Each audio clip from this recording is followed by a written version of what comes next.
Ok, vamos começar. Então, nós vamos falar hoje sobre uma coisa, um novo assunto, né? E que é a relatividade restrita. Vocês já ouviram falar? Certamente já ouviram falar, né? E mesmo que a gente tenha dificuldade de compreender alguns efeitos relativísticos, a gente não tá livre deles. É simplesmente complicado de imaginar que seja assim, que a natureza seja assim, mas ela é assim. Tá? Ou seja, ao contrário do que nos parece, assim como à medida que a gente se move, ou seja, se à medida que eu troco o meu ponto de observação no ponto de observação estático, como eu estou aqui, tá? Um outro ponto de observação, por exemplo, dentro de um ônibus, ainda que não pareça, né?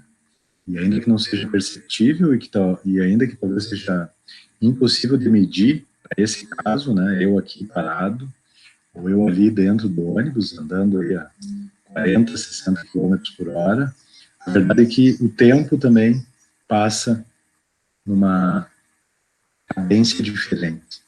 Quando eu estou aqui, ou quando eu estou no ônibus.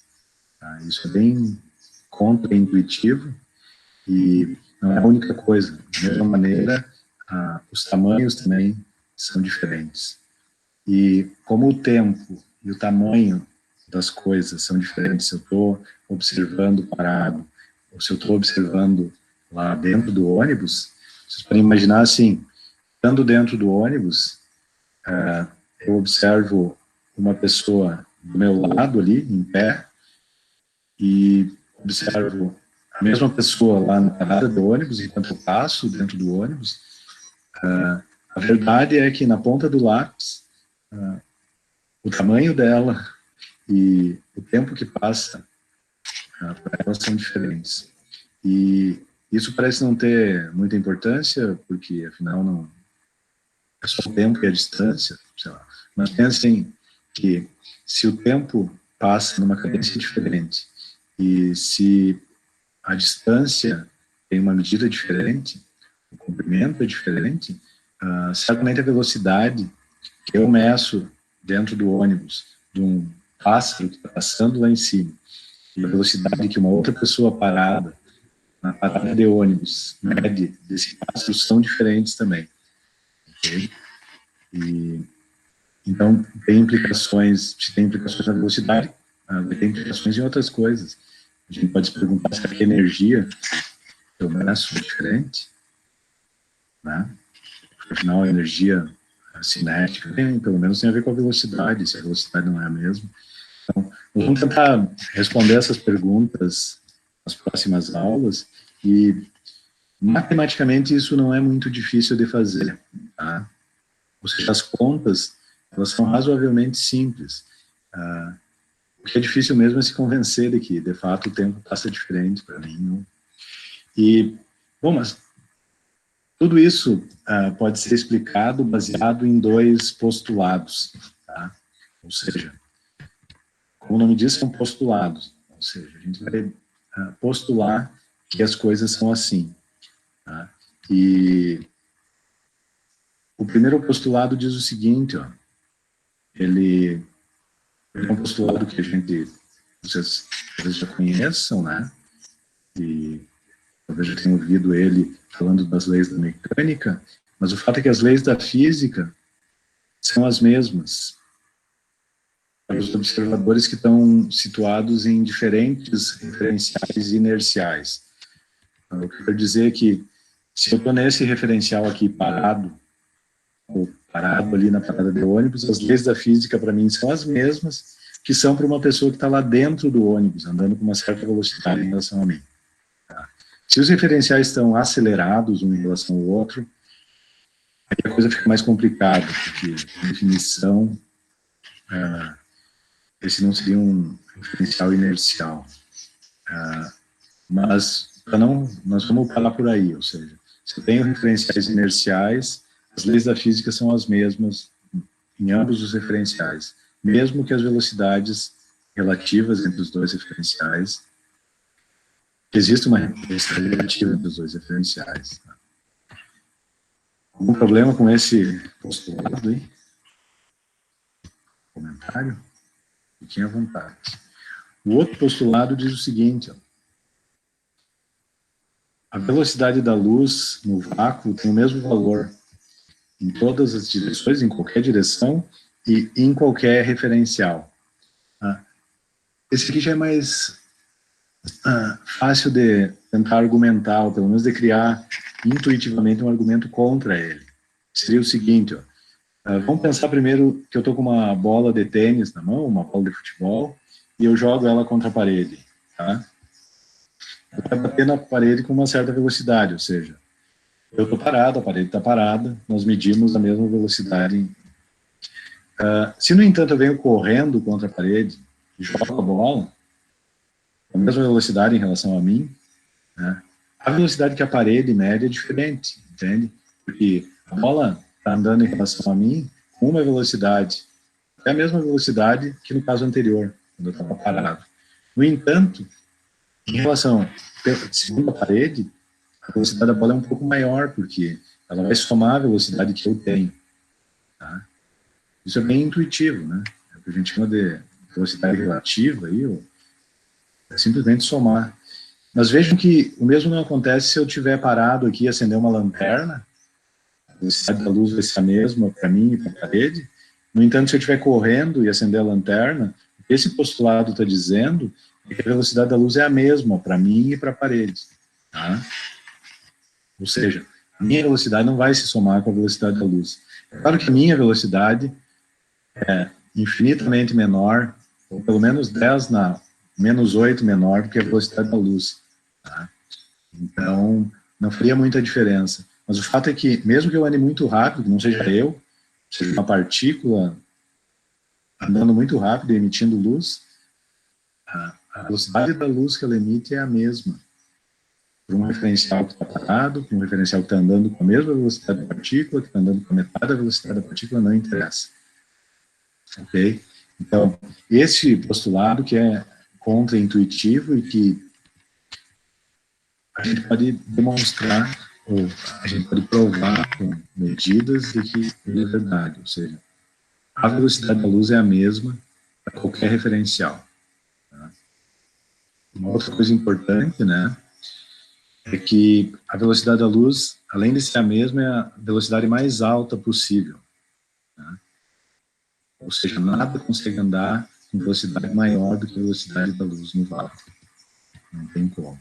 Ou seja, ainda que eu injete energia numa partícula, a velocidade dela vai subir, vai subir, vai subir, vai subir, mas ela nunca vai passar desse limite aqui, que é quase 3 vezes 10 na 8 metros por segundo. Tá? Nunca vai passar desse limite. Eu posso dar quanta energia eu queira, eu nunca vou chegar perto. Na verdade, eu vou chegar muito perto, mas eu nunca vou chegar na velocidade da luz. A luz sempre vai andar mais rápido e, né, hoje a gente consegue medir essa velocidade com 9 algarismos significativos. Né? Então, essa aí é a velocidade da luz. Nada vai andar mais rápido do que isso. Okay? Comentários, discussões aí. Estão de acordo com esse postulado também? Porque se vocês estão de acordo, é como eu disse, fazer a conta é muito fácil. Tá? Fazer a conta é muito simples. Porque esse postulado tem implicações, tá? Que nós vamos calcular já já. E tudo vem desse ponto aí, de que a velocidade da luz é o limite, porque a velocidade da luz é a mesma, tanto para quem está parado, para quem está andando, para quem está andando muito rápido, mesmo para quem está andando muito próximo da velocidade da luz. A velocidade da luz continua sendo 3 vezes 10 na 8 praticamente. Tá? E, bom, se a velocidade da luz é a única coisa constante, né, quando eu vou de um referencial para o outro, é muito importante que, então, se eu vou medir qualquer coisa, eu vou ter que comparar com a velocidade da luz, porque ela vai ser o meu padrão. Porque eu sei que se eu estou nesse referencial aqui parado, ou se eu estou dentro do ônibus, a velocidade da luz é a mesma. Então, essa é a única coisa que eu posso levar de um referencial para o outro. Como a gente vai ver ali, nem o tempo, nem o comprimento eu posso assumir como os mesmos. Tá? Mas a velocidade da luz é a mesma. Então, isso tem uma implicação, por exemplo, ó, que é bem simples de ver.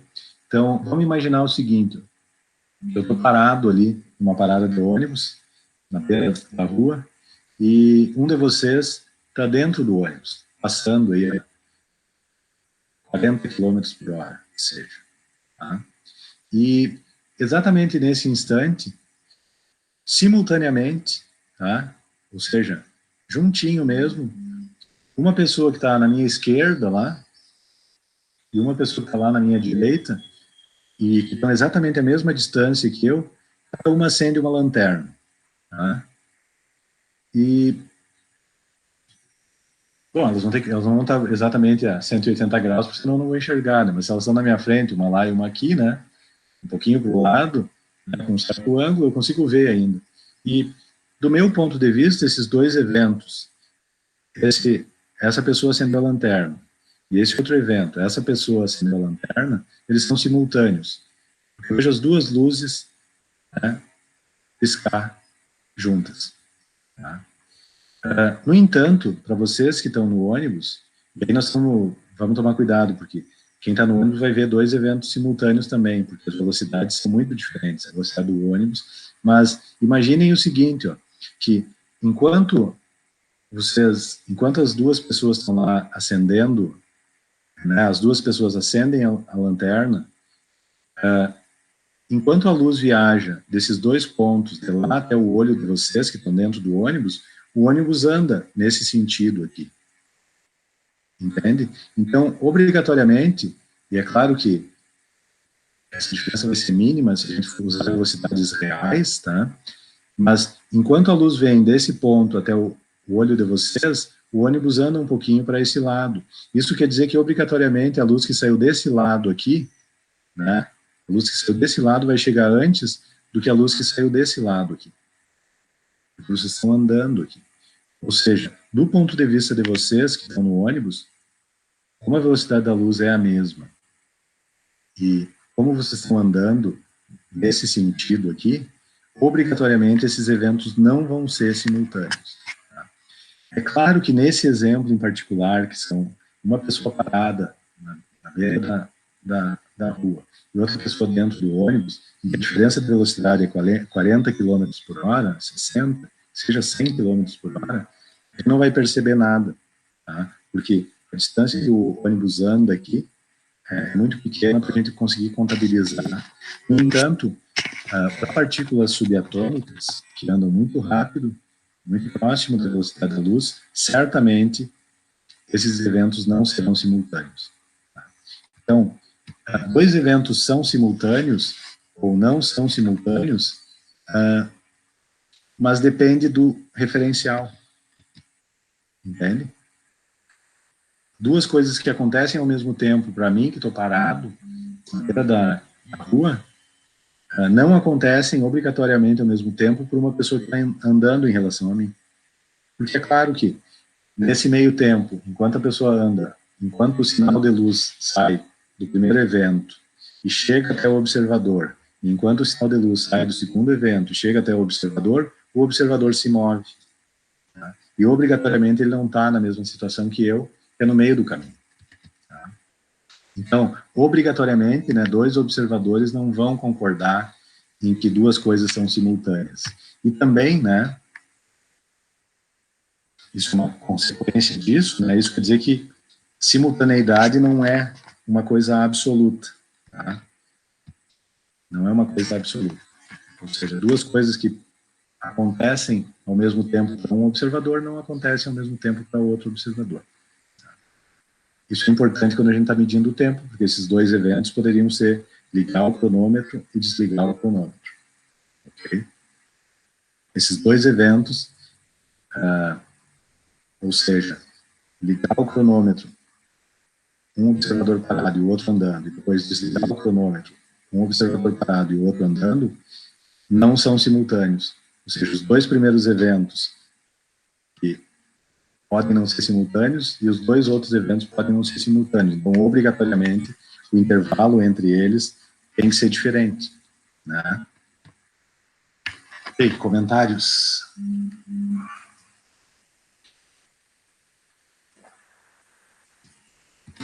Discussões?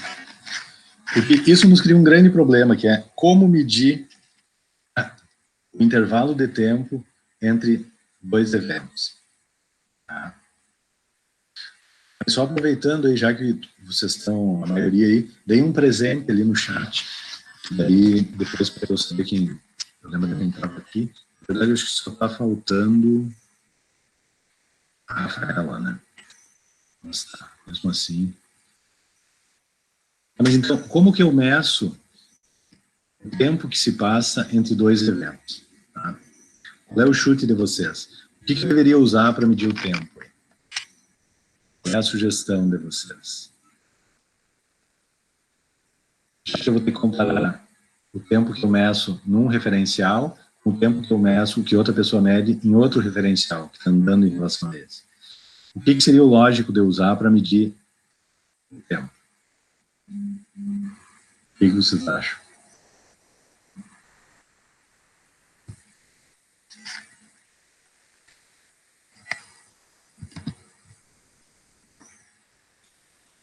Bom,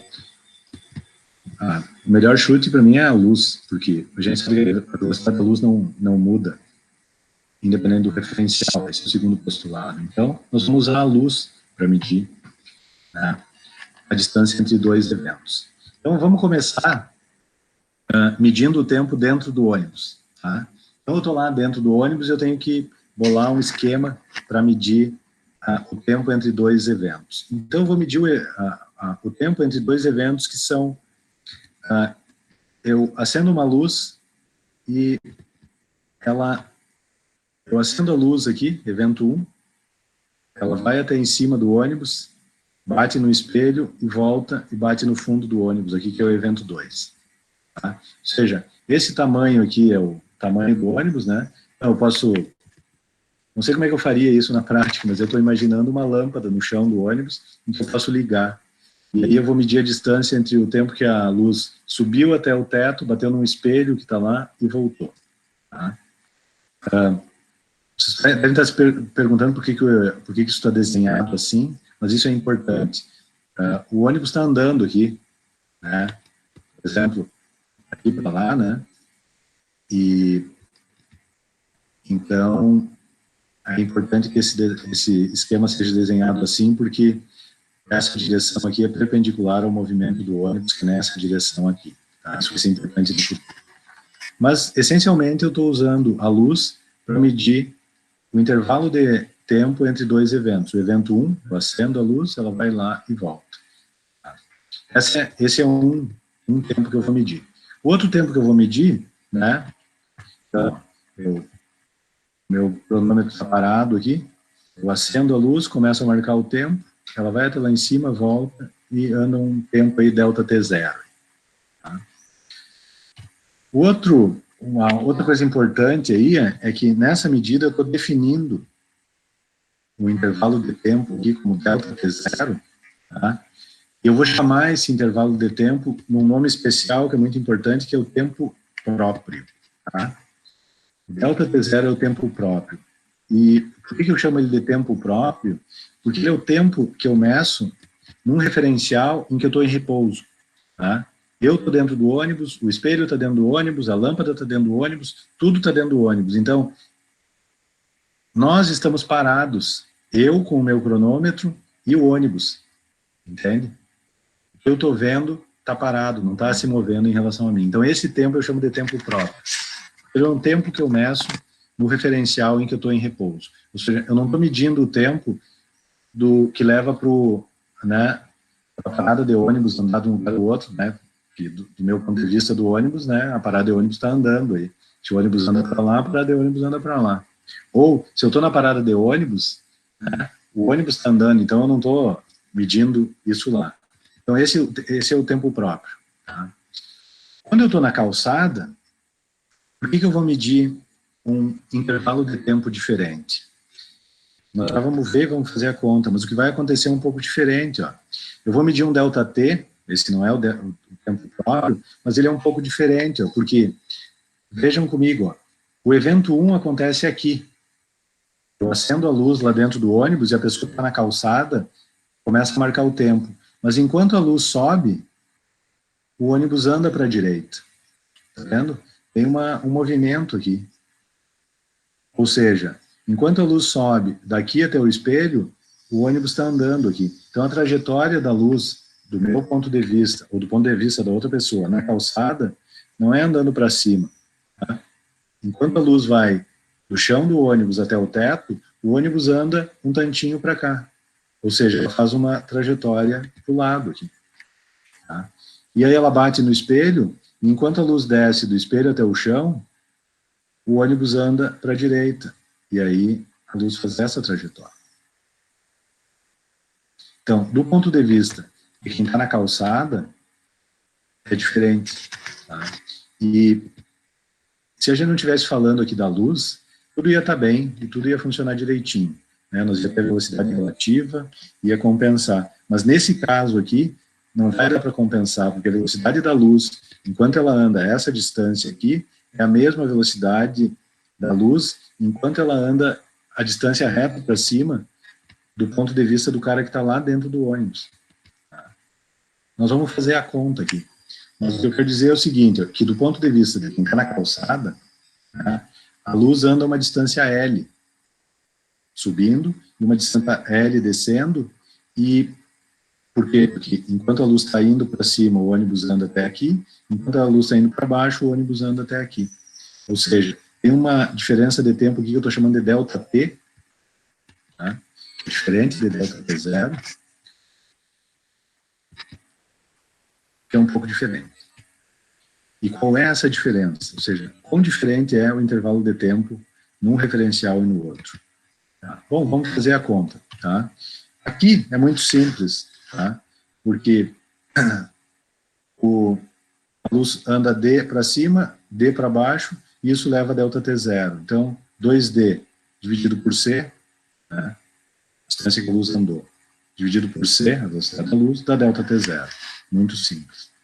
No ônibus é simples de calcular. Mas na calçada também não é difícil de calcular. Entende? Porque a luz anda L mais L, anda 2L, e a mesma velocidade. A velocidade aqui é C. Vocês vejam que se eu estivesse calculando a velocidade de uma... Se eu estivesse calculando esse trajeto com uma bola, que eu comecei para cima e picou lá em cima e voltou, ia ser diferente. Porque a velocidade da bola vista da calçada é diferente, porque ela leva em conta a velocidade do ônibus. No entanto, a luz não leva em conta a velocidade do ônibus, mesmo que o ônibus estivesse andando quase a velocidade da luz. E, então, tem uma relação entre o L e o D, que é a distância que eu medi lá, né, quando eu estava dentro do ônibus, dado por isso aqui, ó. Isso é fácil de ver aqui, ó, nesse triângulo, ó. Tem um triângulo retângulo aqui, em que L ao quadrado é igual a D ao quadrado, mais isso aqui, que é V ΔT, a distância que o ônibus andou, né, dividido por 2. Então, V ΔT ao quadrado, mais D ao quadrado, dá L ao quadrado.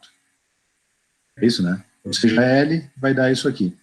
E a gente lembra lá, né, que o ΔT0, o D, né, está relacionado com ΔT0 por essa equação, ou seja, o D é 1 meio de ΔT0 sobre C. Ou seja, o ΔT, substituindo aqui 1 meio de ΔT0 sobre C, elevando ao quadrado, fazendo a conta, eu vou conseguir isolar o ΔT aqui, e o ΔT vai ficar igual a ΔT0 dividido por essa raiz aqui, 1 menos V ao quadrado sobre C ao quadrado. Ou seja, como V obrigatoriamente é menor do que C, ou seja, a velocidade que um referencial, ou seja, que o ônibus anda em relação à calçada, é sempre menor do que C, esse número aqui é menor do que 1, elevado ao quadrado, continua sendo menor do que 1, 1 menos ele vai dar um número menor do que 1, a raiz quadrada vai dar um número menor do que 1, ou seja, obrigatoriamente, como eu estou dividindo ΔT0 por um número menor do que 1, ΔT é maior. Ou seja, o tempo que eu estou medindo entre esses dois eventos, acende a luz, ela bate no chão de volta, depois de refletir lá em cima, é diferente do tempo que a pessoa que está lá dentro do ônibus mede. Ou seja, quem está parado aqui, observando coisas acontecendo, observa uma dilatação do tempo. Tá? Ou seja, o ΔT é maior do que o ΔT0. O fator aqui, nós vamos aproveitar esse fator para definir duas constantes. Uma é que é beta, que é P sobre C, tá? E outra que é gama, que é esse termo aqui, 1 sobre raiz quadrada de 1 menos beta quadrado. Ou seja, definindo beta como V sobre C, eu tenho beta aqui e eu tenho gama. Ou seja, eu posso dizer de maneira mais simples, né, que ΔT, o tempo que eu meço no laboratório, né, o tempo que eu meço parado, é gama vezes ΔT0. Ou seja, tem um fator multiplicativo que obrigatoriamente é maior do que 1, em relação ao tempo que é medido lá no referencial do que está se movendo. Ou seja, se tem um experimento acontecendo, vamos supor, para partículas subatômicas se chocando, ou partículas subatômicas interagindo de alguma maneira a velocidades muito altas, certamente o tempo que passa para elas é muito menor do que o tempo que passa para mim no laboratório, que estou observando isso.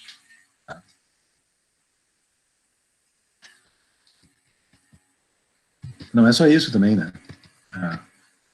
Por exemplo, a gente pode observar um laboratório onde tem pessoas andando muito rápido, que é a estação espacial, está circulando aqui uma velocidade muito alta, tá? Sei lá, milhares de quilômetros por segundo. Ou satélites que estão andando aí. O tempo que passa lá, ou seja, a pessoa lá marca 1 hora, para nós aqui na Terra não dá 1 hora, dá mais do que 1 hora. Tá? Ou seja, como se quem está lá na estação espacial está rejuvenescendo. Ou seja, se a pessoa ficar tempo suficiente lá, ela vai chegar mais jovem do que uma pessoa que tinha a mesma idade que ela aqui na Terra, quando ela saiu daqui. Tá? Isso aqui que é essa equação bem simples, que é fácil de deduzir, está nos dizendo. Por quê? Porque a velocidade da luz é a mesma para qualquer referencial. O gama, então, né, obrigatoriamente é maior do que 1. Tá? Se o V é 0 aqui, né, isso aqui é 1, o gama é 1, né? Então, ele vai ser 1 e ele vai ser muito próximo de 1 até que beta seja muito grande. Mas assim que o beta chega num valor aqui, ele vai crescer muito rápido, tá? Que é beta ao quadrado, né, que está lá na equação. Gama é 1 sobre a raiz de 1 menos beta ao quadrado. E ele vai crescer muito rápido, mas ele nunca vai chegar a 1. Desculpa, o beta, né, nunca vai chegar a 1, porque B nunca vai ser igual a C, mas mesmo assim, cada vez que eu me aproximo aqui, esse fator vai subindo. Se o beta for 0,9, né, dá para fazer a conta aí, ó. Se o beta for 0,9, beta ao quadrado vai dar 0,81, e gama vai dar 2,3. Se for 0,99, né, beta ao quadrado já dá 0,9801,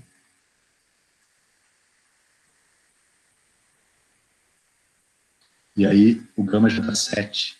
Tá? E aí cada vez que eu vou me aproximando mais, com mais um 9 aí, o gama vai subindo aí. Tá? Dúvidas? Comentários? Perguntas?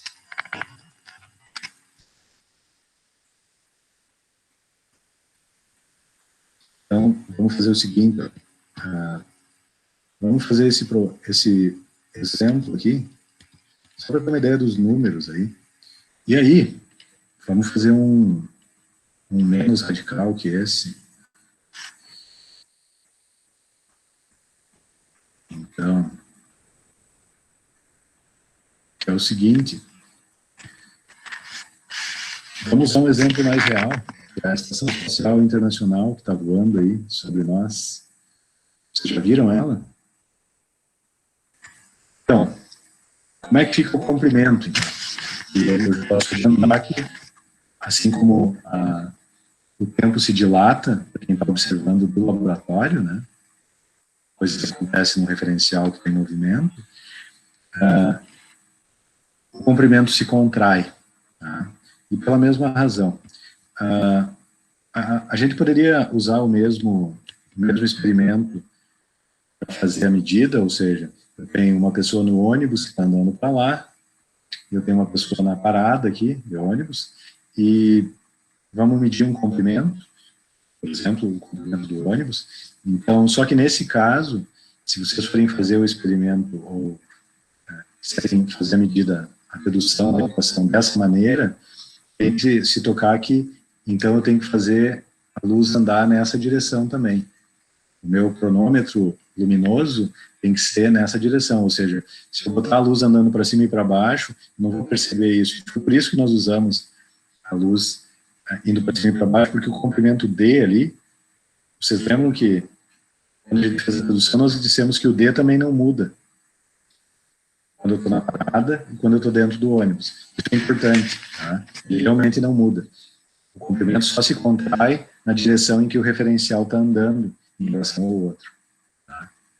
Na direção perpendicular ele não se contrai. Então, por essa razão, além da velocidade da luz, nós também usamos o D, o mesmo, nos dois referenciais. Porque, de fato, não há contração do comprimento. Eu não sabia disso quando fez a redução, mas vocês não me interromperam, então passou. Mas está tudo certo.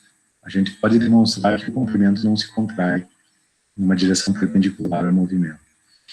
Então, se eu quero fazer a dedução do mesmo jeito, eu tenho que botar o ônibus andando nessa direção e acende a luz aqui e um espelho lá na frente do ônibus e volta para cá. Então, eu tenho que medir esse comprimento usando a luz viajando nessa direção aqui. Tá? Senão não vai funcionar. Mas tem uma maneira mais simples de fazer essa redução, que é simplesmente medir o comprimento, né, dos dois pontos de vista. Então, primeiramente eu posso medir na calçada, né? E o que eu vejo na calçada? Eu vou medir o tamanho da parada de ônibus, tá? Né, tem uma parada de ônibus que tem 2 pilares aqui, eu vou medir essa distância aqui. Então, a pessoa que está agora parada lá na calçada, né, é que está no referencial que não se move. A calçada está parada, a parada de ônibus está parada, todo mundo parado na parada. Não foi minha intenção usar essa. Mas está tudo parado ali na parada e é fácil de medir. Eu meço o tamanho L0. Tá? E esse é o comprimento próprio, eu poderia dizer, porque eu estou medindo ele, né, num referencial em que não se move. Tem outra maneira de medir também, que é do ponto de vista de quem está no ônibus, né? A pessoa mede a distância, mede o tempo em que ela leva para ir de um poste até o outro. Né? Ela está passando aqui, ela passa por um poste, liga o cronômetro, passa no outro poste. Então, se eu multiplicar V por ΔT, vai dar o comprimento L0. E aqui está misturado, isso aqui não é ΔT0, porque eu estou medindo o tempo que passa lá, né, dentro do ônibus, e usando a velocidade dele. Então aqui eu estou medindo o tempo ΔT, mas o cara está dentro do ônibus que está medindo o ΔT0.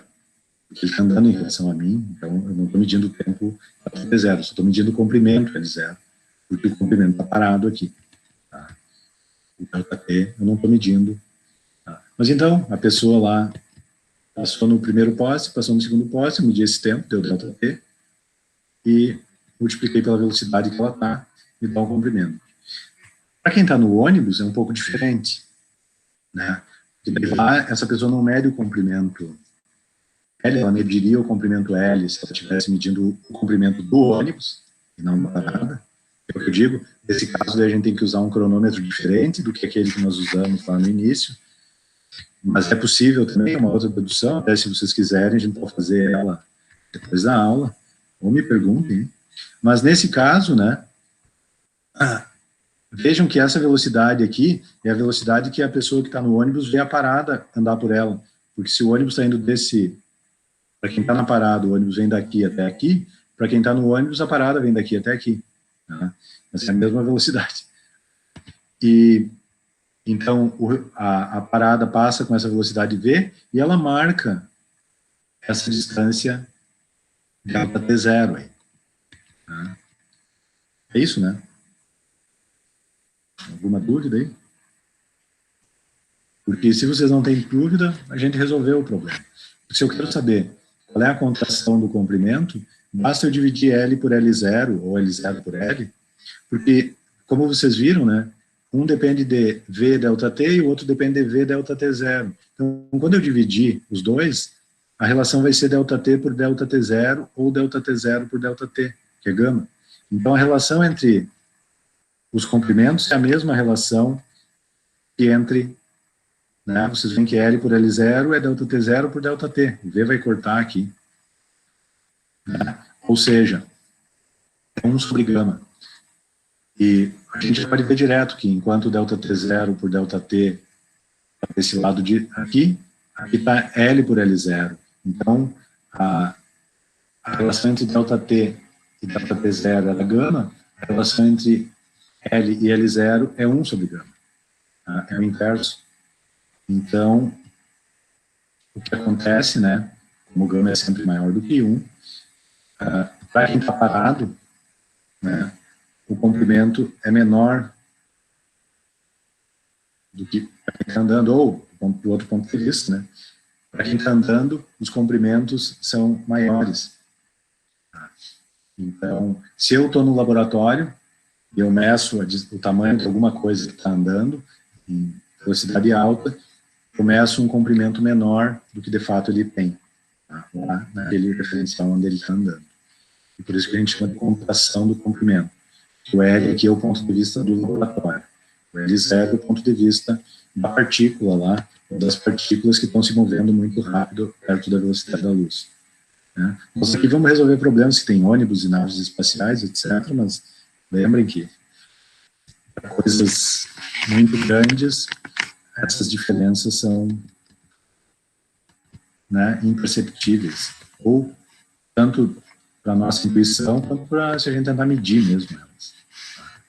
Mas, sem dúvida, a estação espacial, vista daqui, né, é menor do que ela é vista ao vivo. Claro, está muito longe, está uns 400 quilômetros daqui, a gente vê um pontinho de luz lá.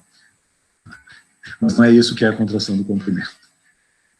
Se fosse possível medir com muita precisão, provavelmente como o gama, a gente viu por tempo, gama é 10 a menos 10 décimos de nanosegundos, vai ser 10 a menos 10 décimos de nanômetro aí também.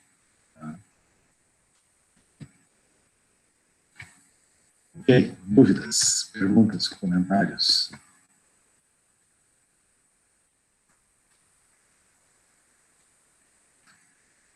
Se não, e, né, claro, essa contração é só na direção do movimento, tá? Só na direção do movimento. Então, por isso que se eu for usar um relógio luminoso aí, como aquele que a gente usou, o primeiro evento é sai a luz daqui, e o segundo evento é a luz bate de volta aqui, eu tenho que botar a luz andando na direção do movimento do ônibus. E aí eu posso comparar, né? Como eu estou medindo delta T0, posso medir o tamanho do ônibus para quem está dentro do ônibus, né? E comparar ele com delta T0. Depois posso medir o tamanho do ônibus para quem está na parada e comparar ele com delta T. E como eu sei a relação entre delta T e delta T0, eu vou saber a relação entre L e L0. Na prática, vai fazer o mesmo que nós fizemos aqui, só que é bem mais simples. Ok, se não tem dúvidas, vamos fazer mais um exemplo. É exatamente esse, ó.